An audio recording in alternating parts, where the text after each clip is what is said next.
Բարև ձեզ, Factor TV հյուրը Ադրբեջանի հարցով վերլուծաբան Դիանա Կարապետյանն է, բարև ձեզ։ Ինչու Ադրբեջանը վերադարձրեց հայ գերիներ, սիրիացի երկու վարձկանների դիմաց, սա այսպես չոր փոխանակում էր տեխնիկական բնույթի, եթե կարելի է այդ բառը օգտագործել, թե նաև այսպես ինչպես Հայաստանի իշխանություններն են ասում, հաստատված հայ-ադրբեջանական խաղաղության դրսևորում։ Նախ շատ ողջունելի է, որ գերիները վերադարձվել են, պատանդները մեր դեպքում, բայց սա դիտարկել որպես խաղաղասեր քայլ Ադրբեջանի կողմից դժվար է ասել, սա չոր գործարք էր եւ ունի մի քանի ասպեկտներ, որոնց շուրջ պետք է խոսենք եւ բացենք, թե ինչու Ադրբեջանը արեց այս քայլը։ Նախ ում է վերադարձրել Ադրբեջանը, այնտեղ Գևորգ Սուջյանը եւ Դավիթ Դավթյանը, ովքեր 20 թվականի նոյեմբերի 9-ի հրադադարից հետո հայտնվել էին Շուշիում եւ այդպես գերեվարվել էին այնտեղ։ Հաջորդը Վիգեն Էուջեկչյանն է, որը եւս Շուշիում Մարալ Նաջարյանի հետ էր գերեվարվել եւ նրան առաջադրվել էր վարձկանության մեղադրանքը եւ Վագիվ Խաչատրյանն է, որն ավելի քիչ ժամանակ ինչ գտնում է Բաքվի բանտում, բայց ուներ առողջական սուր խնդիրներ եւ կարծում եմ դա եւս ազդակ է եղել, որպեսզի ընտրողաբար մոտենալու դեպքում Բաքուն նրան եւս վերադարձնի։ Հաշվի առնելով, որ Բաքուն նրանց վերադարձրել է երկու սիրիացի վարձկանների դիմաց եւ առանձնապես մեծ աժիոտաժ Բաքվում այդ լուրի ֆոնին չի տարածվել, կարող ենք ասել, որ պարզապես Բաքուն հրաժարվել է ընդունել վարձկանության մեղքը իր կողմից եւ նրանց փոխադրումը անմիջապես Սիրիա, այլ ոչ թե Ադրբեջան, ապա նոր Սիրիա, դա եւս ցանկում, որ դա մեր մարտիկ չեն, այսպես։ Մեր մարտիկ չեն, մենք կապ չունենք վարձկանության հետ եւ իր վրայից մեղքը գցելու քայլ էր սա։ Ինչ մնում է նրանց արժեքին սիրիացի վարձկանների, կարծում եմ, որ Հայաստանի դեպքում կարելի էր իհարկե շատ ուրախալի է, որ 4-ն էստեղ են, քանի որ այնտեղ բոլորն են գտնվում սարսափելի պայմաններում, բայց կարելի էր առավելապես գիտակցել սիրիացի վարձկանների արժեքը եւ գոնե թե դատապարտված բոլորի դիմաց բանակցություններ իրականացնել։ Բնականաբար չենք կարող մտածել, որ Ադրբեջանը պետք է մեզ վերադարձներ Արցախի ռազմաքաղաքական ղեկավարության ներկայացուցիչներին կամ այն անձանց, ովքեր դեռ չունեն պատժաչափեր, բայց գոնե թե նրանք, ովքեր որ արդեն իսկ դատապարտված են Ադրբեջանի բանտերում, կարելի էր բանակցել այնպես, որպեսզի բոլորի դիմաց, այսինքն վարձկանները ցմահ գնային եւ բոլոր պատժաչափ ունեցող հայերը վերադառնային Հայաստան։ Տեսեք, այդ որ դեպքում է Ադրբեջանը վերադարձնում հայ գերիներին, ասել որ 20 թվականի պատերազմից հետո չի վերադարձել, սուտ կլինի, մի քանի 100 ընդհանուր գերիներ վերադարձվել են եւ դա շատ լավ է, մեր հայրենակիցներն վերադարձը, բայց դրանք տեղի են ունեցել, ասես գործարքային տրամաբանության մեջ նաեւ կոպ 27, չէ՞։ Դրա համաժողովի Հայաստանյան համաձայնության դիմաց, այս դեպքում սիրիացիների դիմաց, այդ հուսալ, որ մյուս գերիները մենք անցնենք առանձին ռազմաքաղաքական ղեկավարությանը, ինչ որ գործարքների դիմաց եւս կվերադառնա եւ կան նման, ասես ասենք, եզրեր։ Եթե գործարքային տրամաբանությունը, մարդասիրությունը պարզ չի աշխատում, ինչ հնարավորություն եք տեսնում։ Տեսեք, վերջին շրջանում, վերջին 20 եւ ավելի տարիների ընթացքում, հակամարտությունների ընթացքում մենք կարող ենք տեսնել, որ գերիների փոխանակումը, պատանդների փոխանակումը եւ վերադարձը կատարվում է որոշակի ասիմետրիկ ձևով եւ ոչ այնքան միջազգային հումանիտար իրավունքի, Ժնևի կոնվենցիաների եւ մյուս ուրեմն գործոնների ազդեցությամբ։ Ասիմետրիկ է ինչու, որովհետեւ եթե դա լիներ պարզապես հրադադար եւ դրան հաջորդ էր գերիների փոխանակում, ապա դա կլիներ հավասար պայմաններում մարդասիրական քայլ։ Եթե մենք ունենք այստեղ գոնե թե թղթի վրա ավարտված հակամարտություն եւ կա փաստացի հաղթող եւ պարտվող կողմ, այդ դեպքում ասիմետրիան շատ ակնհայտ է եւ Բաքուն փաստացի ընտրողաբար մոտեցավ եւ վերադարձրեց որոշ անձանց, որոնք առավելապես որոշների դեպքում, օրինակ Սուջյանի եւ Դավթյանի դեպքում նաեւ քաղաքական շրջանակներից հնչել էին նրանց անունները, մասնավորապես Ալեն Սիմոնյանի կողմից բազմիցս, ինչ վերաբերում է Վագիվ Խաչատրյանին, նա ուներ սուր առողջական խնդիրներ եւ Ադրբեջանը կարծում եմ չէր ուզի, որ Վագիվ Խաչատրյանի առողջական վիճակը ել ավելի վատանար եւ որպես մեղք ճակերտավոր մնար Բաքվի վրա։ Վիգեն Էուջեկչյանի դեպքում եւս ունեինք բազմաթիվ նման ազդակներ կնոջից եւ փաստաբանից, որ նա բարբերաբար հացադուլ էր հայտարարում, առողջական վիճակը վատ էր, ընդհանուր նրա հետ զրույցները սահմանափակվում էին միայն գլխի հատվածի նկարահանումով եւ նրանք չգիտեին նրա ձեռքերը, ոտքերը առհասարակ գործում են թե ոչ, նա ասում էր, որ անգամ քայլելու հետ խնդիրներ ունի, չնայած որ падգամավորները այսօր այցելել էին իրեն եւ ասել են, որ առողջական վիճակը բավականին լավ է։ Սպասել, որ հաջորդիվ ավելի ինտենսիվ կլինի, կախված է նրանից, թե ինչ ներգրավվածություն կունենան երրորդ կողմերը, օրինակ ես կարծում եմ, որ ԱՄՆ-ն բավականին մեծ լծակներ ունի Ադրբեջանի վրա մարդասիրական հարթակումներ գործելու եւ գուցե հնարավորություն լինի Ադրբեջանից սպասել ոչ թե դեռ վերջնական ակտ չունեցող, պատժաչափ չունեցող գերիների վերադարձը, այլ այն անձանց, ովքեր դեռ այնտեղ են եւ շարունակում են կրել իրենց պատիժը, օրինակ Ալյոշա Խոսրովյան եւ Լյուդվիգ Մկրտչյանը, որոնք եւս 20 թվականից հետո են այնտեղ կա նաեւ Կարեն Ավանեսյանը, որը վերջերս Ստեփանակերտից գերեվարվեց եւ որպես ահաբեկիչ է ներկայացվում, այդպես։ Իսկ ինչպես է Ադրբեջանի իշխանությունը իր ժողովրդին բացատրում մեր հայրենակիցներին ազատ արձակել այն դեպքում, երբ որ նրանց ապօրինի ձերբակալություններ, կալանավորումներ, գերեվարումներ դրանից հետո ինքը ամենածանր մեղադրանքներն է առաջադրում, ինչ որ ցեղասպանության կազմակերպում եւ այլն, մեկ էլ այդ մարդկանց ազատում է։ Մի տեսակ Այստեղ եւս շատ կոնկրետ խնդիր ունի Բաքուն, իրականում իրենց կառավարամետ ալիքները վերջին օրերին, հատկապես 3 ապագործակալությունը մի հոդված էր հրապարակել, ասելով, որ ադրբեջանական հասարակությունը չի հաշտվում այս իրողության հետ, որ ադրբեջանցիներ չեն վերադարձվել, նրանք գոյություն չունենել, բայց փաստացի իրենց պատասխանը չեն ստացել։ Վարսկանները գնացել են Սիրիա, գերիներն այնտեղից եկել են Հայաստան։ Եվ ունեն մտահոգություններ, որ գուցե ռազմաքաղաքական ղեկավարությանն էլ մի օր այդպես խաղաղության հաստատման ֆոնին ուղարկեն Հայաստան։ Իրենք դա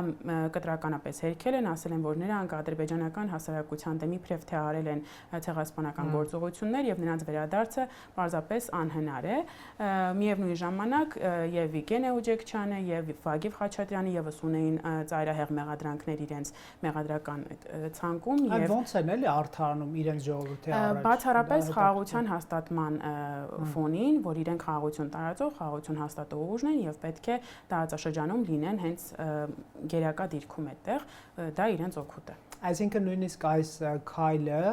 իրենք ներկայացնում են Ադրբեջանի, այսպես ուժի ցուցադրման Եվ հաշվի առնելով, որ ռազմաքաղաքական ղեկավարություն եւ մյուս անձինք դեռ պատժաչափեր չունեն եւ դատական գործընթացը բավականին երկարաձգվում է, որոշների դատավարությունը բացի Ռուբեն Վարդանյանից ավարտվել է եւ նրանք պարբերաբար երկարաձգում են նաեւ վերջնական ակտը հնչեցնելու նիստը, դա եւս հասարակությանը որոշակի այդ սպասողական մթնոլորտում պահելու քայլ է։ Շատ լավ, տեսեք, այս շատ լավ լուրը, երբ որ լսեցինք, այսպես անձնական քննարկումներ, ընկերներից մեկը հարցում է, չէ՞ որ խաղաղություն է հաստատված, ինչու են այսպես 4 հոգու ուղարկում եւ որոշ բոլորին, ինչու, կարող եք ասել Ադրբեջանը ինչու է այսպես կիսատ քայլանում եւ ինչով է պայմանավորված ռազմաքաղաքական ղեկավարության դեմ այդ ծանր մեղադրանքներ, լավ, մեղադրանքը մի կողմ թողնենք, տաբուն համարյա, որ թեմա չբացեք նրանց վերադարձի վերաբերյալ։ Եթե մենք սա փորձեինք դիտարկել խաղաղասիրության տրամաբանության մեջ, ապա պետք է վերադառնային բոլոր այն գերիները, որոնք արդեն իսկ դատապարտված են եւ իրենց այսպես պատժաչափերը կրում էին Բաքվի բանդերում, բոլորը։ Այս պահի դրությամբ մենք տեսնում ենք, որ սա պարզապես Ադրբեջանի կողմից մի խաղաքարտ օգտագործելու քայլ էր։ Ադրբեջանը գերիներին, հայ գերիներին, դեռ մի կողմ թողնենք ռազմաքաղաքական ղեկավարությունը, պահում է որպես լծակներ Հայաստանի վրա, Հայաստանի իշխանությունների վրա ազդելու համար։ Պարբերաբար այս անգամ 4 հոգուն ուղարկելով, հաջորդ անգամ գուցե հաջորդ որոշակի քայլի դիմաց, այս դեպքում մենք սիրիացի վարձկաններին հանձնեցինք եւ սա գործարք էր, ոչ թե միակողմանի մարդասիրական քայլ, հաջորդ դեպքում կարող է Հայաստանից լինել մեկ այլ ակնկալիք, ազատելով ենթադրյալ 2-3 կամ այլ ուրեմն անձանց գերեվարված։ Ինչ վերաբերում է ռազմաքաղաքական ղեկավարությանը, այստեղ Ադրբեջանը ունի մեկ այլ խնդիր եւս։ Հիմքում Արցախի հանրապետության ապալեգիտիմացման գործոնն է, որը եւս հիմք է հանդիսանում, որպեսզի Արցախի ռազմաքաղաքական ղեկավարությունը շարունակի դեռ մնալ Բաքվում։ Այդ կերպ նա շարունակում է հասարակությանը պահել հաղթական մթնոլորտում, շարունակում է համոզել, որ մենք հաղթել ենք ապալեգիտիմ, պատժել ենք եւ սեպարատիստներին պատժել ենք, Արցախը գոյություն չունի, նրանք դատապարտվում են, որովհետեւ ցեղասպանություն եւ այլն եւ դուրս չեն գալու Բաքվից։ Բոլորին գրեթե առաջադրվել են ծանրագույն մեղադրանքները, շատերի մոտ ցմահի շեմը հատում է մի քանի անգամ ընդհուպ եւ կարծում եմ, որ մոտ ապագայում գոնե իրենց վերադարձը ակնկալելի չէ, բայց Բաքուն կփորձի նաեւ իրենց պահել որպես վերջին խաղակարդ այսպես ասած զգայուն հատվածում նրանց եւս կիրառելու համար։ Շատ լավ, տարիներ շարունակ Ադրբեջանի նախագահ անգամ ուժի կիրառմամբ է Հայաստանից սպառնացել, տվեք միջանցք, հակառակ դեպքում ուժով կվերցնենք եւ դա փաստագրված է իրականում այդ սպառնալիքները։ Հիմա Հայաստան եւ ԱՄՆ-ն համաձայնեցրել են Թրամփի ուղի ընկերության գործարկման շրջանակը։ Այդ փաստաթուղթը եթե կարդում ենք, հայ սահմանապահները, մաքսայինները իրավունք ունեն զննումներ իրականացնելու անցնող բեռների մարդկանց, այսինքն զնման մասին է խոսք գնում, գտնվելու ֆրոնտ օֆիսում, որտեղ օտարերկրացի մասնագետներ լինելու դիմավորել ադրբեջանցիներին փաստաթղթեր վերցնելու, բայց հայ մաքսավորները այդտեղ ներկա են լինելու ըստ այս փաստաթղթի։ Ադրբեջան ոնց են սա մեկնաբան, որովհետև այն իրենց առավելապաշտական ձգտումը կարծես չի իրականում, որ առանց որևէ ստուգումների անխոչնդոտ, ինչպես իրենք էին մեկնաբանում, անցնում են, հայի երես չեն տեսնում, մարդ չկա, այսպես երթևեկում են ինչպես Ադրբեջանում, այդպիսի պահանջներ են դնում, սա ոնց որ դրան նման չի։ Տեսեք, նորություն չի սա։ Բարբերաբար մենք խոսում ենք ԱՄՆ-ից խոսում են TRIP-ի մասին, Անկարայից եւ Բաքվից խոսում են Զանգեզուրի միջանցքի մասին։ Մենք ասում ենք, որ ստորագրվում է այս ուրեմն համաձայնագիրը, Ադրբեջանից ասում են Զանգեզուրի միջանցքի այս հատվածը կառուցվել է, Անկարայից ասում են այս թվականին կբացվի Զանգեզուրի միջանցքը, այսինքն այս պոլեմիկան շարունակաբար է եւ որևէ կետում չի դադարում։ Անունը միշտ ասել են Զանգեզուրի միջանցք, այո, իրենք ասում են TRIP, բայց դա Զանգեզուրի միջանցքն է։ Ընդունում են, որ գոյություն ունի TRIP, որը ստորագրվել է Վաշինգտոնում, բայց դա հարավային Կովկասում, այո, Զանգեզուրի միջանցքն է։ Ինչ վերաբերում է մասով, ոնց են իրենք կերցնում կներեք այս բառի համար իրենց ժողովրդին։ Իրենք բոլոր դեպքերում համոզում են, որ դա Զանգեզուրի միջանցքն է եւ Հայաստանի Հանրապետությունը չի ունենալու իրենց բեռների վրա, իրենց անցնող մեքենաների վրա որևէ վերահսկողություն, չնայած որ դա ստանձնած պարտավորություն է Բաքվի կողմից Վաշինգտոնում հենց ստորագրված համաձայնագրի շուրջ։ Հասարակությանը դեռ չեն կարողանում համոզել, որ Հայաստանի տարածքում պետք է դա գործի Հայաստանի ինքնիշխանության եւ իրավազորության շրջանակներում եւ հենց այդտեղ է, որ հասարակությունները չեն կարողանում որևէ կերպ հարաբերվել եւ գտնել լեզու, ինչպես դուք ասեցիք, որովհետեւ իրենք գիտեն, որ դա իրենց հատվածն է լինելու եւ անխոչնդոտ կապ է լինելու Նախիջևանի հետ, մենք գիտենք, որ դա լինելու անխոչնդոտ կապ մեր վերահսկողության ներքո։ Այստեղ այդ դիլեման կամ այդ պոլեմիկան որևէ կերպ չի հաջողվում մեղմել, այո։ Իսկ տեսեք, դուք ինչքան հավանական եք համարում, որ Հայաստանը եւ Միացյալ Նահանգները այսպիսի համաձայնություն են ձեռք բերում Հայաստանի ինքնիշխանության հարգմամբ, իրավազորությամբ եւ այլն, եւ Ադրբեջան չի համաձայնում։ Գալիս է իմպլեմենտացիայի պահը, կիրառման պահը եւ Ադրբեջանը ինչ որ մաքսիմալիստական էլի պահանջներ դնում։ Կա այդպիսի հավանականություն, թե Թրամփյան այս ադմինիստրացիայի հետ ցանկություն չունենա նման խաղեր խաղալ։ Տեսեք, Ադրբեջանը ձգտում է տարածաշրջանում որքան հնարավոր է շուրջ ձեռք բերել գերիշխող դիրք։ Բոլոր այդ հումանիտար քայլերը, որոնք արվում են Հայաստանի շուրջ բեռների տեղափոխումը եւ այլն, արվում է միայն նրա համար, որ տարածաշրջանում արևմուտքի համար նա դիտարկի որպես խաղաղասեր, որպես առավել գերակա դիրքում գտնվող հասկացող կողմը։ Ինչ վերաբերում է TRIP-ի շուրջ քննարկումներին, մենք գիտենք, որ ԱՄՆ-ում նաեւ իրենց դեսպանի հետ քննարկում եղավ նախքան Արարատ Միրզոյանի այցը այնտեղ եւ իդեպ հայկական շրջանակներում դա եւս մտահոգություններ առաջացրեց, որ ինչու են TRIP-ը քննարկում Բաքվի դեսպանի հետ, բոլոր դեպքերում նրանք եւս եւ են խաղում եւ բացառապես չեն առաջնորդվում միայն հայկական շահով, իրավազորություն, տարածքային ամբողջականություն եւ այլն, այլ նաեւ Ադրբեջանի շահն են հստակ գիտակցում, այդ կերպ նաեւ փորձում են երկու երկրներին հավասարազորել տարածաշրջանում, հաշվի առնելով նաեւ Իրանի խնդիրը եւ Իրանի դիրքը TRIP-ի հետ կապված, դիրքավորումը TRIP-ի հետ կապված եւ այսօրվա իրադարձությունները, որ կատարվում են այնտեղ, նաեւ Հայաստանին ուղղված մեղադրանքները։ Տեսեք, ինչքան հավանական է նաեւ ադրբեջանական դիսկուրսները, ասես հաշվի առնելով, ըստ եմ դուք հետևում եք, հետազոտում եք,